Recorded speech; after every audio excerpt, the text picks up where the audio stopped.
Everybody want to be a bodybuilder,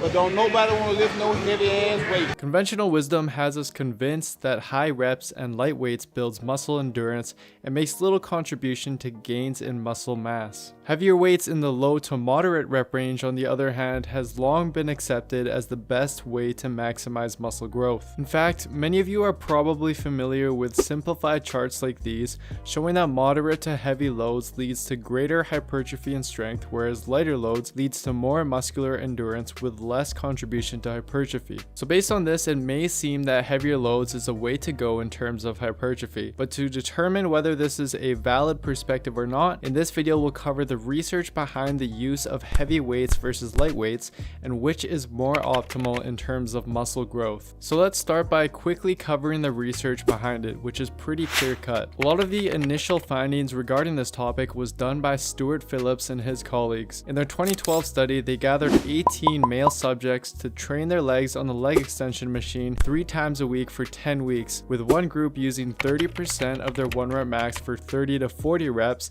and the other group using 80% of their 1 rep max for 10 to 12 reps. The result, as seen in this graph, quadriceps muscle growth was nearly identical in both the lightweight and heavyweight groups. But although this was a novel finding at the time, it attracted a lot of criticism, most notably because it used untrained beginners as subjects who often grow no matter what they do. So in response, Phillips and his team performed a similar study in 2016, but this time using 49 men with an average of 4 years lifting experience, and a similar protocol as a previous study, but this time using a whole body resistance training program. But surprisingly, once again the results showed that load did not dictate hypertrophy, meaning that both light weights and heavy weights elicited equal amounts of muscle growth. In addition, both protocols led to similar increases in type 1 and type 2 fiber growth, which are typically believed to be load dependent. After this study, several studies and a large meta-analysis have been done on the topic, with all concluding the same result. Light weights and heavy weights lead to similar muscle growth when volume is equated for and sets are taken close to failure. So based on this, it might seem as if lifting light weights is equally as beneficial as heavy weights. However, there's a couple things to consider. One,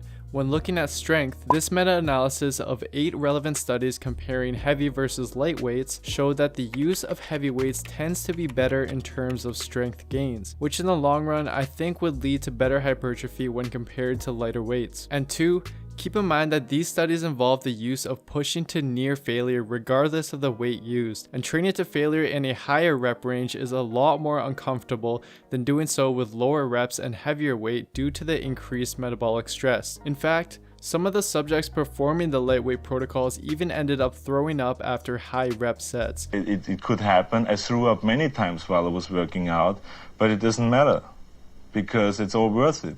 So again, in the long run, unless you have Arnold's mindset, it's not really a viable option, given that it's just generally unenjoyable to train to failure with higher reps, especially on compound movements. I know you might be a little confused now as to what to do with these findings.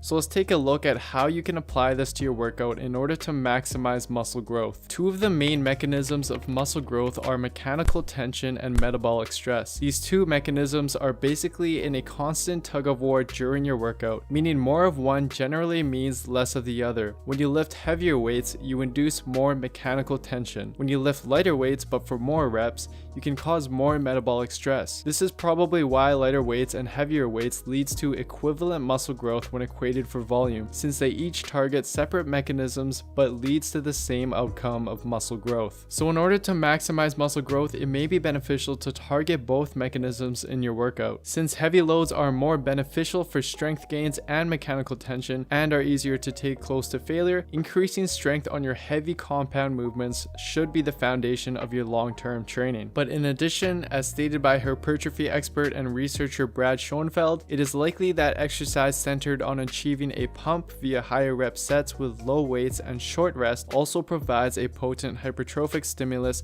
that is synergistic to heavy compound lifting. Therefore, you should also consider utilizing higher reps with lower weights in your accessory movements after your heavier sets on compound movements are done, as this will enable you to take advantage of the multiple pathways involved with muscle hypertrophy. Some ways to achieve this are through the use of drop sets, reverse pyramid training, or also including a couple sets of 25 to 40 reps to near failure towards the end of your workout. But let's take a look at a more in-depth example of how you could apply this to your workout. For example, let's say you're doing the following chest workout. The first two compound movements should utilize heavy weight in the moderate rep range, and a focus should be placed on getting stronger with these movements. This will cover the mechanical tension mechanism of muscle growth in this workout. And then to cover the metabolic stress mechanism of muscle growth in this workout, you can add a few drop sets into your last set of flat dumbbell press.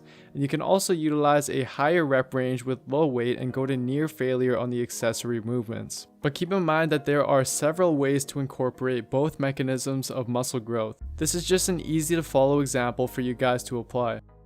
What's going on, guys? Thank you so much for watching. I hope you found the video useful and enjoyed it.